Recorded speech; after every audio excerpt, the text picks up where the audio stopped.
Good evening and welcome back to Follow We Will Legends podcast, featuring the greatest ever Rangers special guests and their legends. It's Wednesday evening with myself, Lynsey Glen and Stan Gordon, and we bring to you an exciting goalie special show for you tonight. So tune in and share on our podcast around social media to support our show.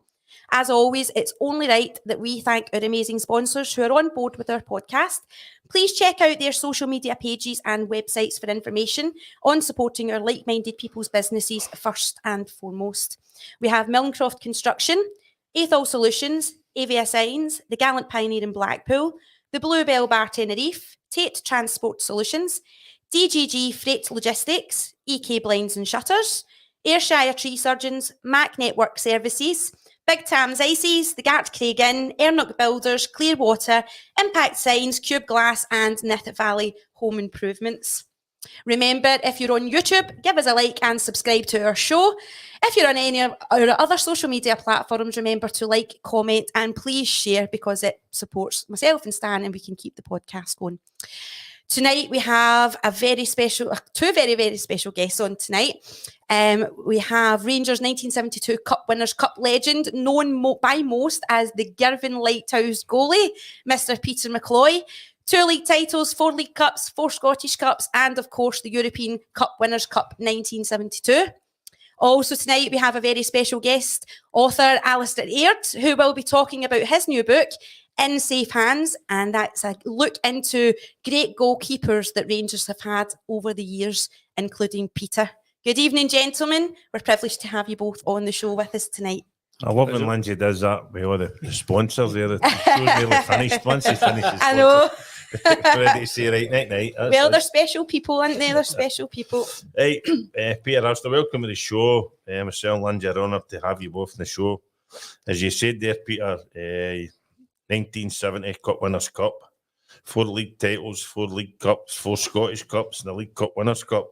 Looking back, you must be so proud of what you've achieved at the club. Oh, definitely when you look back. At the time, you think of the barren years where you didn't win anything, and you think we should have won more. That's just what's inbred into you when you become a Rangers player. You expect to be winning. When I joined Rangers, it was Friday the 13th of March, so it wasn't that unlucky for me. And Rangers hadn't won a trophy for 5 years, and then we won the League Cup in October 1970. Derek Johnson, the header, 16-year-old boy, scored with a header and 1-0. And actually, the first time I'd ever experienced 100,000 people, and that was a great day. Brilliant. And I think was it a kick on for yourself when he got the header? It was a cross, wasn't it? It was a cross. I think it was wee Bud, wasn't it? It was a cross, and he got between Jim Craig and Billy McNeil. You were actually famous for that, the kickouts, weren't you? And landing in the 18-year box. Well, we get 1 or 2. In fact, I met with Wally McLean, and he's never forgiven me yet for the semi-final in 76 when we kicked 2 into the box. We were 2 down. And we That's finished right, up 3-2. I was at that match. And he still grills me every time he sees me there. But what I remember about that game was Pettigrew. He ran amok the first half. Yeah. I mean, was it Maranello? Was it Peter Maranello? And they had the fella Johnny Graham, I think. And they destroyed us the first half. He had a good first half. side mother all that time. Good A side. bit of pace, and then I think if I remember it, you kicked the ball out and it bounced once, and Big DJ scored with a header, didn't he? And then he get poked in for a penalty. Then the next one they kicked, it bounced, and then he get pulled down. And he get poked in for a penalty, ended up winning 3-2. That was an exciting night, a wet night, and all. It was a good night at the end of it, though. I bet it was. I think they've been going to win the treble that year. We did, yeah. We beat Hearts in the final, 3-1. Aye. So was that Doddy's header? Doddy scores for the edge of the box. Oh, no. Was it the edge of the box he scored? That was a Greg Derrick scored in the first minute. Aye. And then Ali McDonald scored the second. He was famous for posting in, wasn't he? Third one was it Martin Henderson? No, I think DJ got 2. DJ got 2. Bobby McKean had it back to him, and that was the final where DJ apparently scored before the game was supposed to kick off. That's The referee kicked the match off just before. That's right. And I think that's it. And DJ scored. That's one of the trick questions, isn't it? That was either the week or 2 after he scored inside the first minute at Tannadice as well to win us the league up there. So, he seemed to like an early goal that season. I loved that era. We all used it. Was brilliant. Lynsey, honestly. I might get up to Firth Park and Well, I was late getting in. There was a big queue, and they were all pushing to get in, and it was crowded. And we get in, and the team came out, Rangers came out, and we scored, and then we scored again. I went, your dancer 2-0 up. She said, no, it's 2 each. The Rangers fans invaded the park, remember? That's right, yeah. And they took the Rangers off the park because of the crowd invasion. And then they started the game again, and we beat them 5-2. So we were winning 2-0, they took them off the park. That's right. Motherwell were a good side then. They were. Good side then. Alistair, you researched our goalkeepers for your book. Peter must be up there with one of the best. I'm not just going to say this because he's sitting on my right-hand side and you've put the press for him, Elby, but I always find it quite astonishing that you've got a guy who's the only goalkeeper in their history to win a European medal, the only goalkeeper in their history to win 2 trebles, and he stays with us for 16 years. No goalkeeper has played more games for his 646 appearances. Yet when people have this perennial debate over who the greatest ever Rangers goalkeepers are, he's not in the top 2 or the top 3. But with stats like that, I don't think you can have a discussion about great Rangers goalkeepers without mentioning Peter McCloy. Definitely not. And also, I know you done a bit of coaching after that. That's right. With the goalkeepers. That's right. I was at Ibrox for another 2 years after I finished, and Graham Souness told me, he says, I take it you're retiring, I'm ringing Chris Woods up. I want you to work with him, and I worked great with Chris. And it was, in fact, when Chris got his first cap with his Rangers, first full cap, Chris came and said to me, I want to pay your fare down to Wembley for the help you've given me. But the club paid me to get down, so I went down to the game, and it was quite nice. Bobby Robson come and told me, what a good job you're doing, because I was scared. He came up to Scotland and he would lose his way a bit.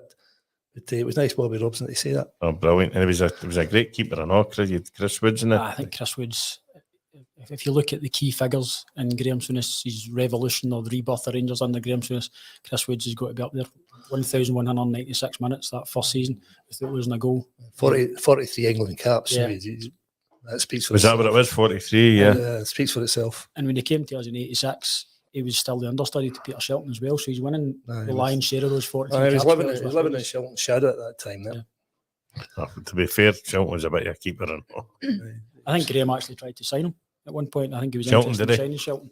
But for whatever reason, it didn't pan out. But I think at the time, we spent something like £600,000 on Chris Woods, which to people now, £600,000 is nothing. But at that time, it was a huge amount of money. I think it was a British record fee for a goalkeeper. But hugely influential over that period of time. And I guess, obviously, maybe I'll come on to talk about the goalie, but it shows just how good the goalie was. That the transition from Chris Woods leaving to Andy Gorham coming in was really, really smooth, because it must have been very, very difficult for Andy to come in and take over for Chris Woods, given how significant Chris Woods had been and the success we'd had in that year. Well, it took him a wee while, didn't it? I think the first couple of games that we played Hibs, and he was at fault for the goal, and I can't remember. I might have been Stu Bucharest. There was 3 games I went to the European tie against Sparta Prague. Sparta Prague, it was, yeah. And as we lost the first leg 1-0. Stuart McCall scored extra time. Stuart McCall scores again, looks as if we're going through. And Nizzy slid inside the box, and Gorham sort of fumbled Nizzy's pass back or whatever into the net. He lost a goal up at Tynecastle. Scott Crabbe scored for the edge of the box. And the game you mentioned, Stan, the League Cup semi-final at Hampden against Hibs. So I think, and this is, we mentioned sort of pre-show about how different it is now. I think had we had the same social media frenzy we have now back in 91 when Gorham's making those errors, then there may well have been a bit more scrutiny. But having spoken, obviously, Andy having passed when I started doing the book and whatever, having spoken to those that played with him, they could see even at that time when he was making those errors, they could see at that time that he was on a completely different level, even from Chris Woods. And given how well Chris Woods had played for Rangers, they could tell that it was going to come good eventually. And boy, when it came to Andy Gorham, did it come good for us? Yeah, I know. We talking to him and been pally with him. I think Alan Hodgkinson had a lot of say in that. He kind of came up and helped him a bit, didn't he? And I think Alan had him doing it with Oldham before he came up. He did, and he brought him up. He brought him up to Ibrox, and I think that changed when he was panicking a bit. I don't know whether it was just because coming for Hibs and then coming to Rangers, you've got to expect expectations to settle. I think so. With the jersey, and Alan Hodgson came up, and I think he kind of treated him like a father figure, and I think that turned the tide for him. Obviously, with Andy's dad being a goalkeeper as well, I think Andy's dad had passed by the time he got That's to right, Rangers. he did. He did. Alan I'd never Hodgson seen it. kind of slipped into that role and whatever. I think he struggled initially with what Alan Hodgkinson was trying to get him to do. I think he again, Alan Hodgkinson with the career he does as a goalkeeper, he couldn't fail to learn from him, and it was a hugely significant figure. When he was still at Hibs, Alec Miller got me to ask me to come in and take him in the afternoons. And I did after I'd finished. I left Rangers, and I could see then, he was a talented boy, and for a small, you see a smallish type goalkeeper size, he's a great spring, and a great pair of hands. Yeah, but it went to prove that, didn't it? Yeah. I think 1-on-1, I think there were a few better goalkeepers in the world at that time. 1-on-1, yeah. 1-on-1 with a striker, and obviously they don't keep the same stats then as what they do now. But it'd be interesting to see just what his stats were like 1-on-1 against strikers, because very, very rarely did a striker get the better hand to go on 1-on-1 And to be honest with you, he was great at all ball games. He was great at cricket. He was great at snooker. He was great at pool. Honestly, anything to do with a ball, and he was. Yeah. Peter, Willie Waddle, Jock Wallace and John Gregg, you've worked with all three managers. Who was your best manager out of all three of those? Mustn't. Saying Willie Waddle, I was Willie Waddle's first signing, so I've always got that thing for him, and he was the old type of managers with a ruled with fear, that was the type. And when he brought Jock Wallace in, Jock was a coach, and I was 23-year-old before I ever get any goalkeeping coach in my life.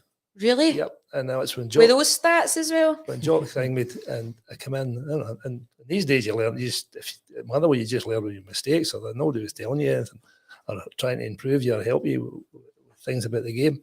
So obviously Jock had a soft spot for Jock because he helped me greatly. And when it came to I'm to John Gregg, you're coming to somebody who was a legend of Rangers as a player. A 35-year-old finishing his career, and he probably couldn't have refused to take the job when he's offered it. But I think it was too soon for him. Too soon for him, and unfortunately, it was a time Rangers did they do so well in the league, right? That period.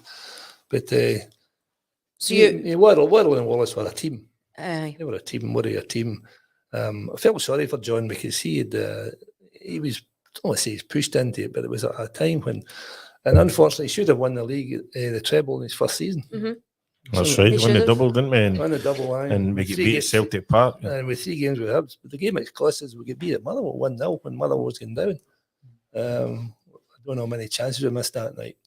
And, it was a strange season in the league, 78-79. They didn't start particularly well. And then Celtic started really well, and they fell away, and Dundee United were challenging.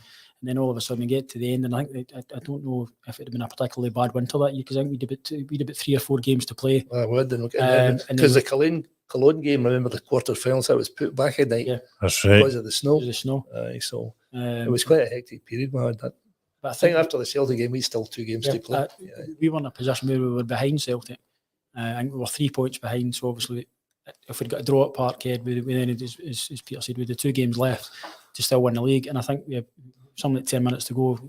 We're either 2-1 up. David Cooper. It was 2-2 because Zig Derrick went to 2. Was it Derrick scored 2 to make it 2-2? I know Cooper scored the first one, didn't he? Then was it McCluskey had a shot, and I knocked it away, and it hit Colin Jackson in the head. An own goal, and that was a. There's no murder McLeod for away I outside the don't box. think the last one would have mattered. I don't think. It was 4-2 end of it. They were 10 men. They were down to 10 men. I think that's what turned the game that night. Johnny Dog got sent off. We were winning 1-0 at the time. That's right. Cooper was running amok at the time. Was that again? I know. Yeah. Just before you came in there, Stan, I was talking to Peter about what you were just saying there about nobody taught you like how to be a great goalkeeper as such. You were just kind of left to go on with it. Tell the story about the gloves. Oh no, come on. All about expenditure now. Well, the gloves that goalkeepers wear today first came out in the 76 time, and we were playing in Switzerland, and I seen these gloves, and I thought, my goodness. So I went and bought a pair. £26. You're still in the mid 70s, £26. So I took them in to Waddle to get the receipt with them. £26 for a pair of gloves. Who do you think you are?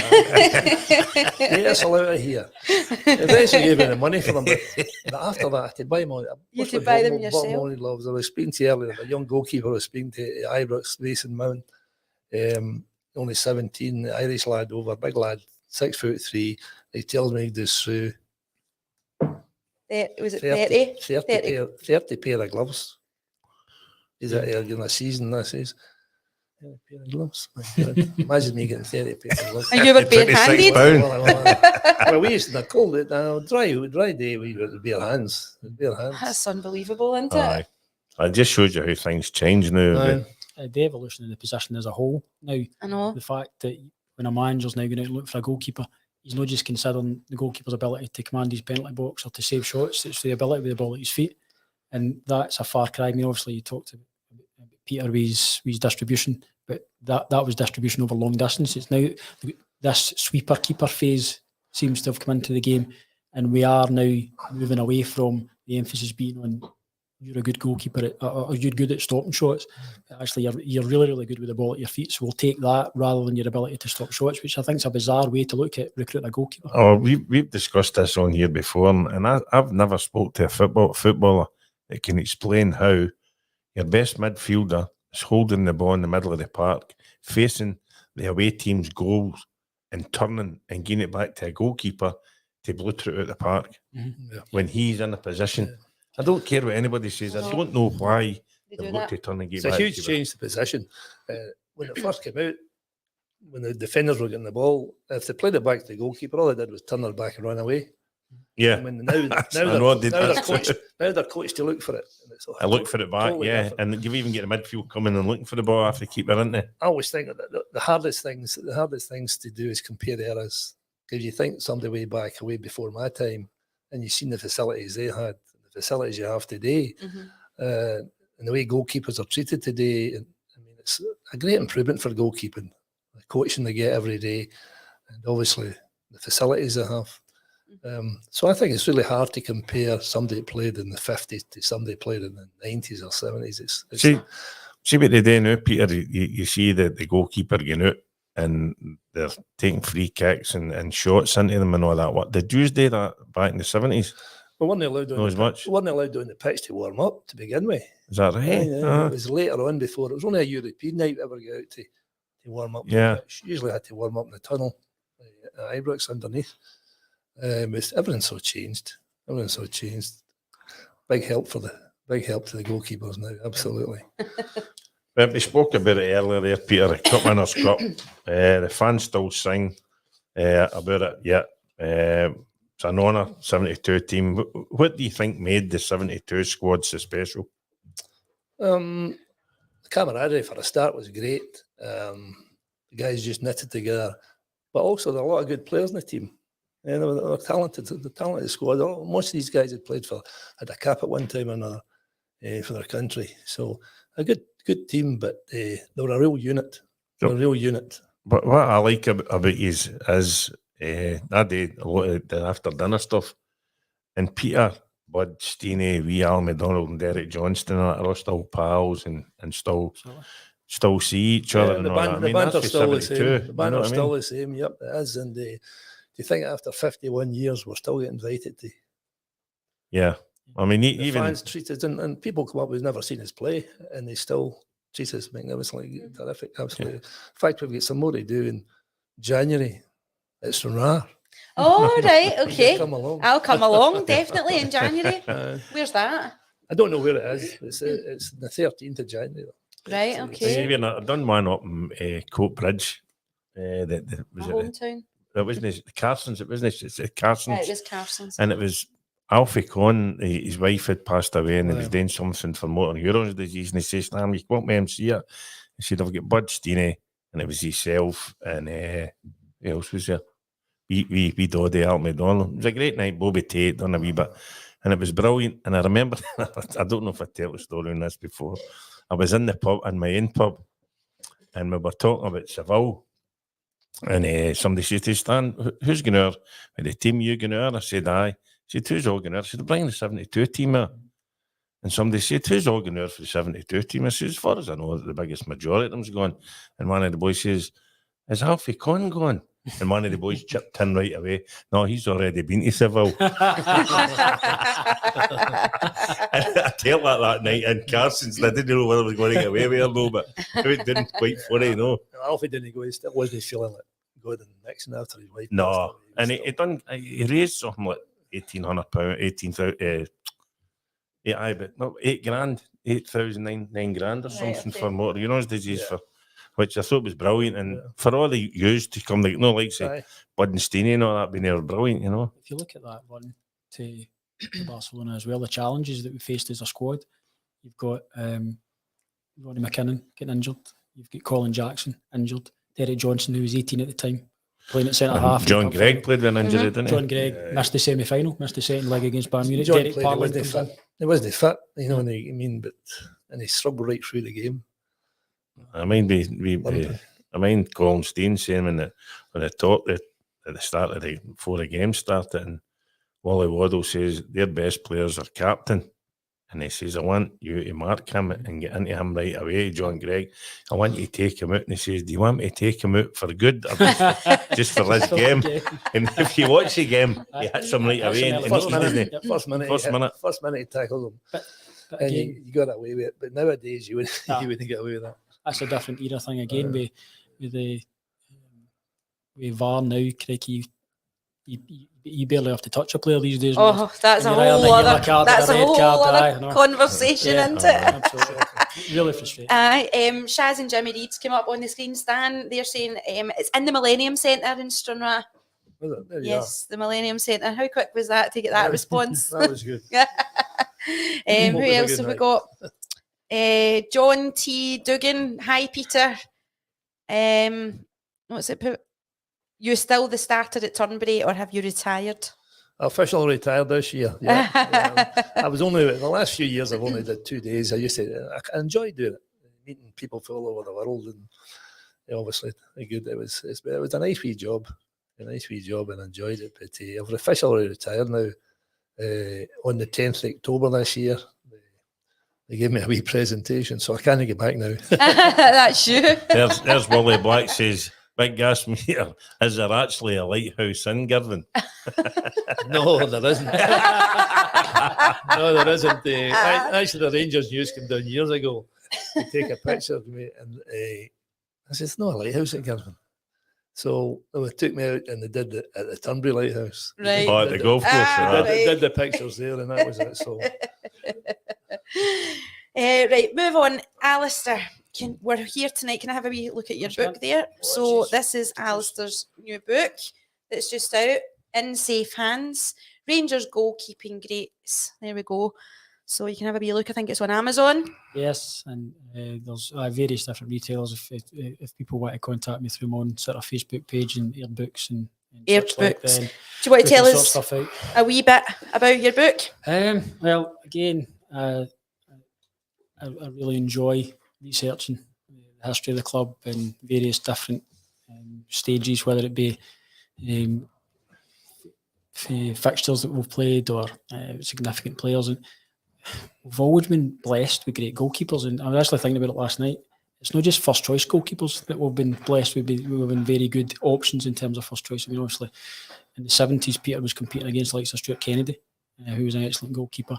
And then we went into the 80s with Jim Stewart and with Nicky Walker coming in as well. But right through our history, we've been really, really fortunate when it comes to goalkeepers. And again, we were mentioning pre-show that we've been blessed again with the goalkeeper that we've brought in this season. And Jack Butland, who already is looking to establish himself as, or on the pathway to be a Rangers goalkeeping great. I mean, I think after a spell at the moment, we're getting a bit carried away to say he's in that bracket, but he's certainly showing the attributes that he has all the attributes to be a Rangers goalkeeping great. But no, it was just sat down, and initially I was going to go back to sort of World War II, and then I thought, right, back to World War II, we'll go back a wee bit further, and all of a sudden we're back to the days of the founding fathers, and it turned into a bit of a history book and a bit of a journey from 1872 through to the present day. But very, very fortunate to get to speak to so many goalkeepers. I mean, I started off with Peter,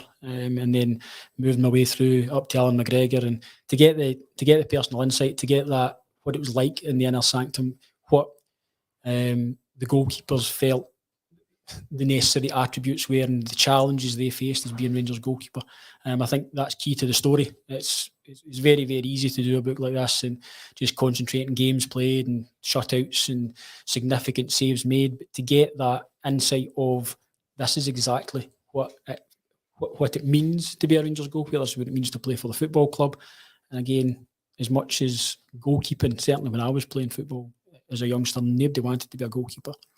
But it's such a specialist position. I think I've alluded to it at the start of the book. It doesn't matter where the game goes or how the game evolves. You have to have a goalkeeper.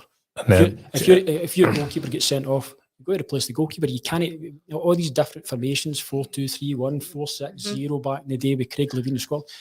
You have to play with a goalkeeper. Doesn't matter what's to take a new manager's term of structure. Doesn't matter what structure your team's in. You have to have a goalkeeper, and we've been very, very fortunate right the way back to the days of the founding fathers to have some very, very good goalkeepers. And how many times has the buck stopped at the goalkeeper? 100%. Aye. And there are so That's many. what you do next after a mistake like counts. That's what I said to that young lad last week. I said, look, it's what you do next. You've got to forget it and get on with it. Yes. Because the fans will not forgive you. They'll keep on you for a wee while. So you just get on with it. It's a position that doesn't really get talked about at length either. If you think about reflecting back in significant fixtures in their history, very, very rarely will you mention the performance of the goalkeeper that night was outstanding. I mean, you talk about the goalie at Elland Road, the goalie at Pittodrie in 92-93, outstanding performances. But it's very, very rare you'll hear, it was all about the goalkeeper today. But when you actually go back and do a bit of digging on games, as I say, the goalkeepers maybe made it 0-0 or 1-0. It's been hugely pivotal, hugely. It probably changed the direction of the game, but because Rangers have maybe gone on and won the game 3-0 or 4-0, people tend to forget about that. But it's a position that I've learned that there needs to be a huge amount of focus, because for a long period of time in games, irrespective of whether it's at Ibrox or at Hampden or away from home, Rangers goalkeeper will know a lot to do. But then all of a sudden, when they're called upon, any mistake that Rangers goalkeeper made is amplified. It grows arms and legs, becomes exponential.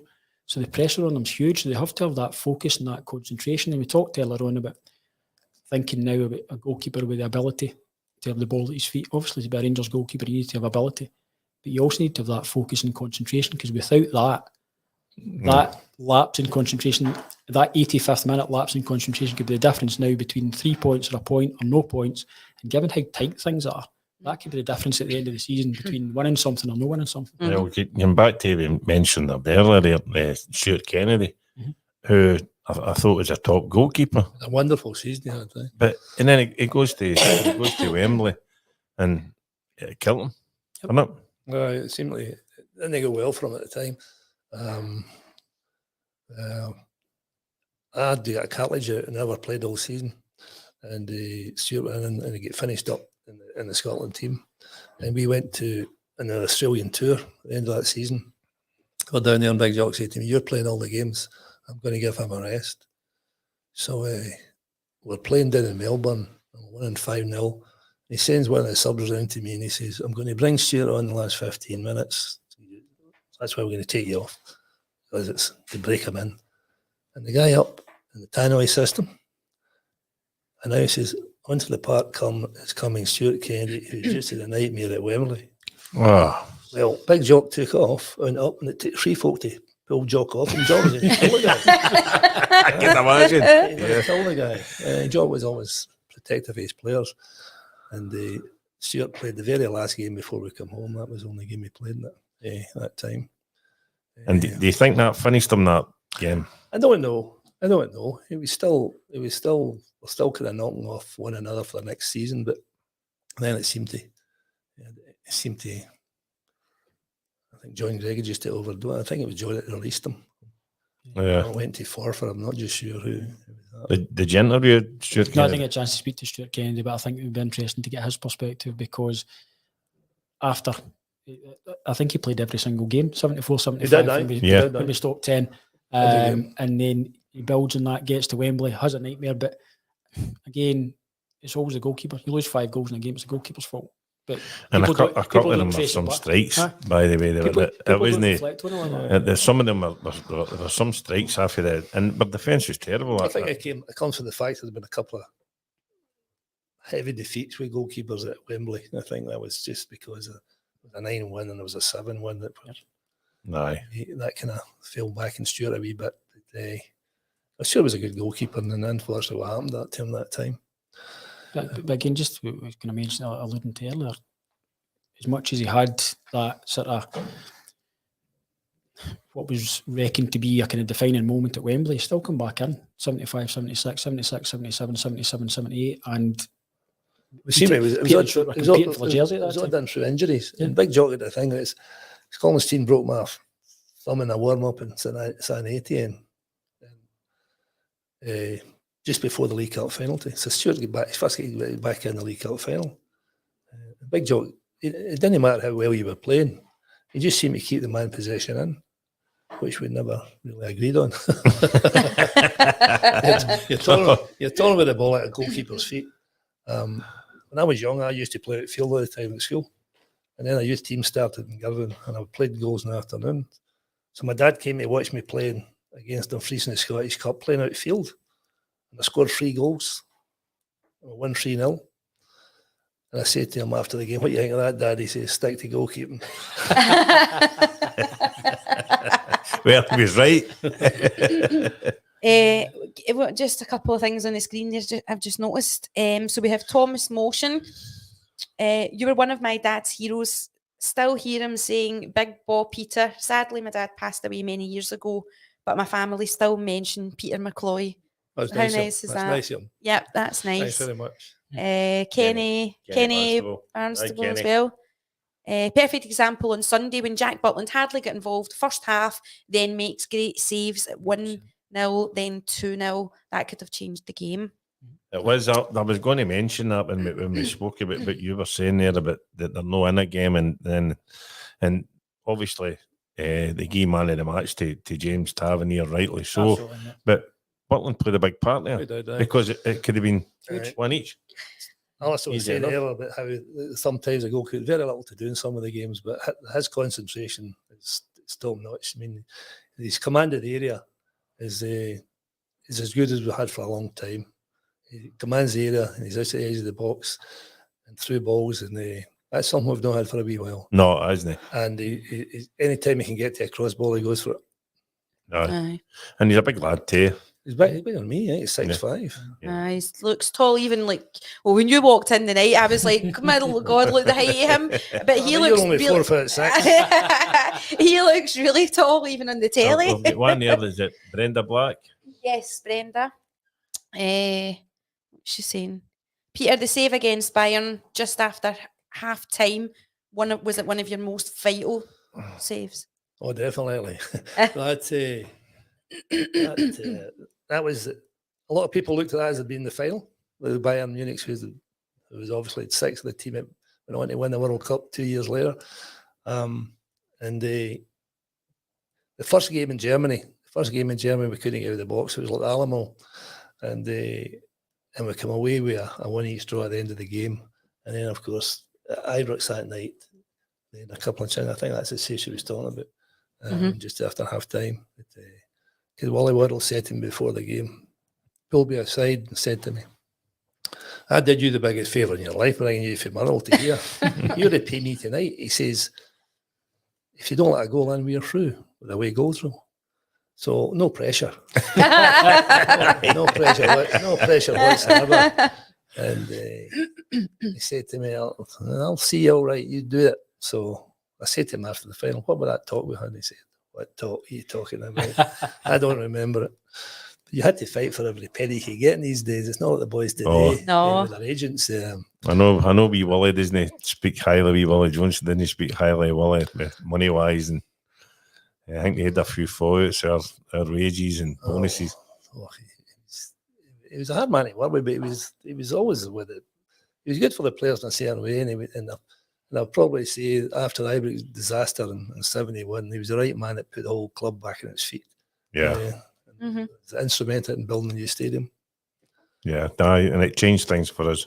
Did indeed, yeah. It did. Johnny Parton's put evening all. Great show, guys. With a true Rangers and goalkeeping legend, can I just ask Peter how highly he rates Jack Butland? Well, very highly, and I always think Embry's wore that yellow jersey at Ibrox and they're always top notch for me. But Jack Butland's impressed me greatly. Don't forget he's played for England. He's an experienced guy. He's had a few caps for England, and I hope he's here a long time. I hope he's a lot of years because I think he's going to be a big player for Rangers. Because you can build a team around a goalkeeper and central defenders. Yeah, I hope Jack stays here for a while. Well, Johnny has actually put that as well. He's put, personally pleased he's regained the form he showed at Stoke City, which seen him gain his England's caps. So that's obviously following on for that.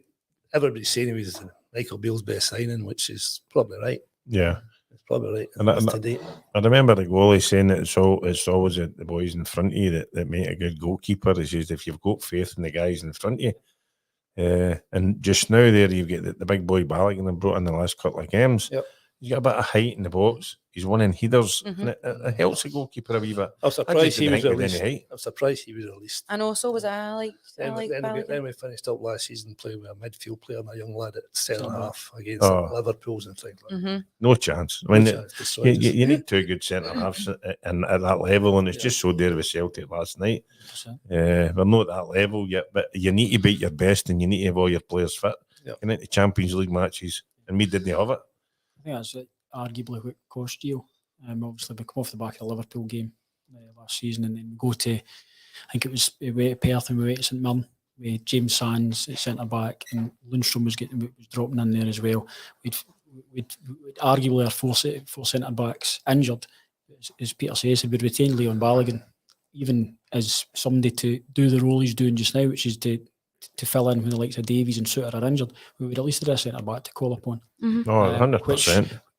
And that was the turning point probably of the season, and it finished Gio off, and then obviously we got into a bit of a state of flux when we went for Gio to Michael Beale and obviously onto where we I actually don't think the boy Leon King's a bad centre half, but he's only a young boy, and they put that onto a young boy playing with somebody that he can't read the game off of. That's not a centre half. If he maybe had Goldson fit or somebody, or even Balogun there to talk him through the game, because he's got a wee bit of pace, and say to him, right, you go in front of me, you go to the side, he's watching for corners and tell him where to stand and stuff like that. But he didn't have that. Yeah, it's an unfortunate time for the lad at that time, but he's shown he's got a bit of talent, and hopefully he'll come through.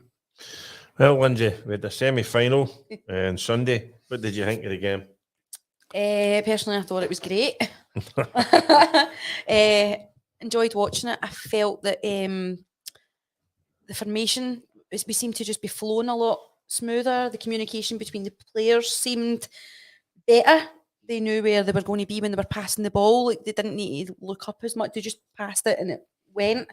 I feel as if you can see something happening now that you couldn't see before with Michael Beale. I don't know why I feel like that, but I can see a change in the players' attitudes, their work ethic. I know you were gritting your teeth there having to say Tavernier was the best player in the park, but for me, he was. And I also think when Scotty Wright came on as well, I thought he done absolutely. I don't think that you guys ever let the team down. One thing, maybe you wouldn't have noticed it, right? But I noticed something on Sunday I thought was good with the new manager, was he was shouting to Goldson not to put the ball back, go forward, and he wasn't happy. And see, when he was taking any players off, he was putting his arm around them and actually telling them why he had done this, or why he had them, or why he was taking them off the new, which we haven't seen that for a while. Communication again, you know, that's what's been one of the big things in their play you see is obviously it looks like they're more passionate in their play. There's no question in that. Yes, definitely. But when they're playing balls out of the box, the system before was they were playing them in for 30 yards out on top of tall defenders, and strikers weren't really getting a shot at it. Now they're getting near the byline, the ball's getting whipped across. Yes. And they're playing more forwards. There's no back and forward across the back 4 2 or 3 times. He's obviously got them looking for channels all the time and playing the hard ball and get on with it. Yeah, they played some quick football. Do you know what I mean? Like they seemed to know where each player was going to be. That it was as if they really were working together as a team. I'm still not sure of Big Desers. I'm still not sure. What do you think, Alistair? I'd love him to do well. So would but I. I don't see it at the moment. Danilo, I think, has been a revelation since he came back Yes. in. If you think about the game in Prague, when he hits the bar, he probably over in Prague for about an hour. We weren't necessarily in the game, and it was like, right, we'll take the point. Danilo then comes on, completely changes it, and he has made a huge impact since he came in, which, with the greatest respect, you would expect for £6 million. Of course. Dessers, he needs a run of games, but at a club like ours, if you have a run of games as a number 9 and don't score goals, then the crowd will very, very quickly turn on you, as we've seen Yes. over the last few weeks. So, really nice guy, comes across really well, speaks to the media really well. But I think he's got a lot of work to do. But I think Danilo's got a wee bit more speed as well. Yeah, He's a wee bit faster. Desert seems a bit slower on the ball. For a small guy, you see Hard to say, but obviously Daniel's good. He's a good in the boxes. His position in the box is better. He gets away from defenders a lot better. Space finds space in between defenders, which you notice is a lot better. One of the big problems when all these players came, Michael Beale signed them all. When you watched the team at the beginning, you were starting to wonder what's their best positions. You couldn't make out whose best position, what their best is, it should be playing. Yes. And we're playing off an area, there was no width. And now we seem to be getting more width. And I think that's where we're getting down and getting balls across and giving it. We're hurting teams. Stan, I'll tell you another thing as well that I noticed. Lundstrom's speed and everything in the game. He was a lot quicker, sharper on the ball. I felt he brought a lot to the game. See last season, right? I spoke to some of the backroom staff. You'd probably know Peter and Addy, but I spoke to some of the backroom staff regarding Lundstrom, and I'm saying he's not performing this season, but he didn't have a pre-season last season. And he said that what they're saying is if he'd have had a good pre-season, he'd have been a lot sharper, but he's had a pre-season this time. And maybe that's the difference. Well, I saw somebody say, I think after the game on Sunday, we've got the Thursday John Lundstrom back. If you think about John Lundstrom in the run to Seville, there you go. There you go then. Yeah. But again, Philippe Clement's put him in a position. He's asked him to do a certain job. And if you look, for me, the pivotal fixture in the last few weeks is the Hearts game at home. You're into the game, 1-0 down, you're into injury time. That, for me, summed up the difference between the squad now and the squad under Michael Beale. We don't win that game under Michael Beale. There seems to be a change in mentality, a bit more of a kind of positive belief about us at the moment. But you see John Lundstrom in the second half of that game. He's no picking the ball up 30 yards for his own goal, passing it back to the goalkeeper, passing it square. He's driving forward. He's trying to make stuff happen. The John Lundstrom, as I say, that we had on a Thursday night on the way to Seville. So he's been a revelation. Stan, obviously, having read your posts on Facebook, I know how you feel about James Tavernier. I've been very critical of James Tavernier this season as well. But to take the penalty kick, having missed the one in the first half, that's huge for him because we were very critical of him, had been very critical of him. If he misses that penalty kick, then you have to then ask, does he have a way back? In terms of people have been talking, I talked up to that point about stripping him of the captaincy. I don't think that's right. To take the penalty kick, and then obviously on Sunday, and then that free kick as well. He's improved. He topped it with that. He's improved the measure. If you would read in my post, you'd see I put on there saying, "Look, I've got to be honest," and he was outstanding in Sunday. Credit where he's due, and I want him to do well, but it frustrates me at times. He's defending. Although my argument was last season, he was scoring a lot of goals for us, scoring penalties, great free kicks, but we were vulnerable down that side all the time because he was going forward. And I don't know whether now, when he's going forward, the way Clement's got is playing, that they've got somebody covering him and it doesn't look as bad. But if I was a manager against Rangers, the first thing I would do, I would play my best winger on their left-hand side, down the right-hand side, and say, get down and get that space here, because he's getting away with him taking corners or the other side of the park. And he's taking a corner, and the other team is winning the header and putting the ball down our right-hand side, and he's at the other end of the park. And that was my point. Yeah. But he's maybe been told to do that, I don't know. But that's something the manager said. The manager's very, very good Philippe Clement in press conferences when people start talking about, oh, but his numbers are great, he's scored this number of goals and he's got this number of assists. And I think he said it was either after the Hearts game in the league or after the semi-final. He says, but I want my fullback to defend first. And I've actually seen over the last couple of weeks, and hopefully I'm not doing him a disservice now and cursing him or whatever, but I've seen an improvement in Tavernier's defensive game since Clement's come in. So I'm the same as you, Stan. If I was setting up an opposition team, I would go down both flanks because I think there's both Barisic and Ridvan are questionable. Defensive I agree with as well. No, I agree. But they're the players that cross the ball out of the box, the fullbacks. Most of the balls coming out, but it's coming for the fullbacks, and that's the way it's run. But you always think, why should the two of them be going at the same time? Yeah. And that leaves your two centre halves exposed. I always think that once it's really built on one side, the other fullbacks should be coming around and covering and squeezing the centre halves and not leaving these spaces that had been leaving and leaking goals. Because a lot of goals was coming, as you say, was because it was coming back and the fullback weren't back in their place at the time. And silly goals. And the front in the space. And the year before that, when they won the league easily, they weren't leaking goals at all. No. That was the funny thing. And I agree with you. You're saying, Alistair, I think a fullback's got to be a defender first and foremost. Well, definitely. Unless you're going 3 at the back. Yeah, exactly. If it goes 3 at the back, let the two of them. I'd like to see as Governor we run with 3 at the back just to see how it worked that way. Because we do have 2 fullbacks that can get forward and put a good cross into the box. And they don't need to get back as much. They can stay up the park a bit and wait for them. But I know we have tried them at right midfield and it's no worked for them. I know we have tried that. I thought that was the rationale for bringing Sterling in. I thought Michael Beale's thinking was, I'll bring in Dujon Sterling, we'll break him in, we'll get him into used to being about the place. He'll come in and play it right back, and Tavernier will go one forward. Obviously, that didn't necessarily work out, but we were getting to a stage under Michael Beale where I felt, certainly in the Celtic game, he put Todd Cantwell out of position to basically cover for Tavernier, and we were getting to the stage that we were bringing players out of position to almost double up so that Tavernier wasn't getting caught out, and that was weakening us in the forward areas.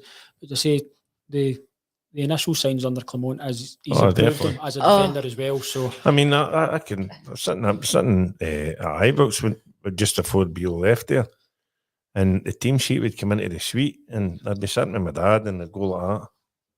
Where's that came from? How's he picked that team? You didn't see a shape, you didn't see a discernible structure. In the paper the week before, 2 weeks before, saying Scott Wright can find a club, he can find a club. And then all of a sudden, he was playing. And yet, where did he come from? And just as you say, he set up the way he had Cantwell playing out of position, telling Raskin not to get forward, to stay in a defensive role where he likes driving forward. And it just, I don't know. I honestly still don't know what he was trying to achieve. Well, that's another thing I noticed as well with our new manager as well. He made the change quickly. Yes. Cantwell took off straight away. Right, half time he was off. I don't know if it was the yellow card. In fact, he spoke about it, didn't he? He said it was a bit tactical. A bit tactical. He said it was tactical. He was running into trouble. He was running, and then he made the change. So he's clever. I think if that was Beale, Cantwell would have still been on. So you can all the tactics in the world, but you got to get somebody that's going to drive passion into the team. And then Wright came on, and I think you see a difference there. Yeah, definitely. See another couple every week. One with Stevie Payton there. I grew up watching Rangers, and Peter was a goalie at the time. Do you think Peter would fancy a game for the Legends? Well, I'm 77 in 2 weeks. I don't think so.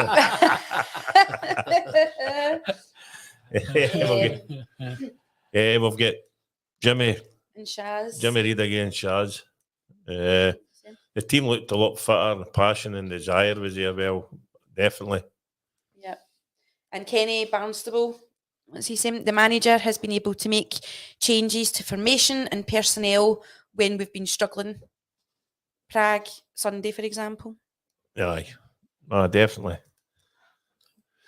We're going to Thursday, tomorrow night. What's your thoughts? I think we're in a really... I thought when the draw was made, there was no reason why we shouldn't qualify, and that was at a time where we weren't playing particularly well. I'm still in that position. I think you mentioned earlier, for the first hour in Prague, we struggled, but I think a lot of that was down to the fact that due to Barisic is injured, Vidvan's not available, so he's had to play with a different system. We had to get used to that different system. But again, as you mentioned there, he's changed the formation, he's changed the structure, and we've come into the game, and arguably, probably looking back, we should probably take the 3 points in Prague. So I don't see any reason why we shouldn't win the game tomorrow. Then we've got Aris in the next game at home. The Aris game away, if that comes a week or so later, when Clermont's in, we'll probably win that game comfortably. So 6 points for the 2 home games will probably set us up for a kind of winner takes all for winning the group. But then we're in a position where you win the group, you obviously get through to the next. I think it's the stage beyond the next stage, because then you don't have to play a team coming out of the Champions League if you finish second. But I'm still, and people sort of go on to me for being too positive at times. It's almost kind of written in the stars. There's a final in Dublin here. And obviously one of our favourite songs is If They Go to Dublin, We'll Follow On. And, it would just be like the thing. I could probably guarantee you changed. There's always a kind of poetic thing. I think the game in Prague, they showed they're still a decent team, and I don't think you can take anything lightly tomorrow night. No, Definitely I think not. they're a good side. I'll happy with a 1-goal victory. Absolutely. Yeah. I was in Prague, and I was quite impressed the second half. I think we sussed him out the second half, and the couple of wee changes he made the big difference. But again, we're getting ripped around. Is the right hand side? We're getting ripped in the first half. Yeah. And then he, obviously. He changed things a wee bit, which is good. We're obviously talking about goalkeepers, we're talking about Jack Butland. We're probably 3 or 4 goals down at half time. In Prague, it's not for Jack Butland. Yeah. Making those saves again, probably a bit more overworked than what you would expect a Rangers goalkeeper to be. But it's showing that he's got the focus and concentration when he's not got a lot to do, but when he's called upon to make saves, he makes saves. And I don't think that, you could probably talk about the mix-up between himself and Goldson and Eindhoven when the game's dead, but I don't really think you could actually say he's made much in the way of mistakes. I think it'll be a good game tomorrow night. I think It's not going, as Peter said, I don't think it's going to be an easy game. No, I think it'll be a good game to watch. They'll play different. They'll sit deeper. And they'll try hit us in the break. And that's got to be watch or something. And Rangers are strong at home, eh? They have been. And even in your day, I would, and when we even, it didn't matter who we played in Europe for the 70s onwards, I wouldn't have took anybody to beat us at Ibrox. So I always fancied us at home, always. Yeah. And it proved that with some of the results we got. Yeah, I think our home record in Europe is, we went probably up to last season. We lost the 3 Champions League games. And if you actually look at the run to Seville, we didn't do particularly well away from home. With except that, I think somebody said to me last week, the last time we actually won away from home in Europe was Dortmund. So the away form, even in the run to Seville, some of the results were good or not. The Feyenoord, I think we drew 2 each with Feyenoord there, and Marella scored 2 goals. Yeah. Rangers were outstanding that night. Yeah. We didn't deserve it. We still had a win. Yeah. So you take last season away, our European form since Steven Gerrard come back has been exceptional. Aye. Every single season. Aye, and you're playing teams there that you're not expecting to put out. Just the one you said, Dortmund, there's Stu Bucharest. Did they not beat Stu Bucharest away? Or was it a draw? Can't remember. Kent scored in the second half. Was it? I can't remember if it was a draw. It put us through anyway, didn't it? Yeah. And going there's a hard place to go to Stu Bucharest, I know. Aye, so we're in a position that's a home. 2 home I'm games. saying Stu Bucharest. Red Star Belgrade. Red Star Belgrade. 2 home games in the span. With the home record we've got. There's Hopefully. No easy games, but we should be looking to take the 6 points. If we take the 6 points at the 2 home games, that should take us through, and then it's just a matter of whether we finish first or second. Stan, I need to read this out because I'm actually buckled laughing here, right? And it's actually a negative.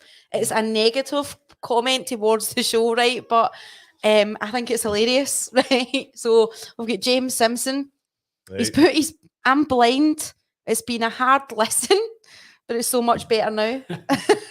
I mean, honestly, I had to laugh. I just had to, we've got to take the good with the bad at times. So I appreciate your criticism there, not a problem. What do you think of that one, Stan? What else have we got? Thomas Motion. Really think Rangers will win 2-0 tomorrow.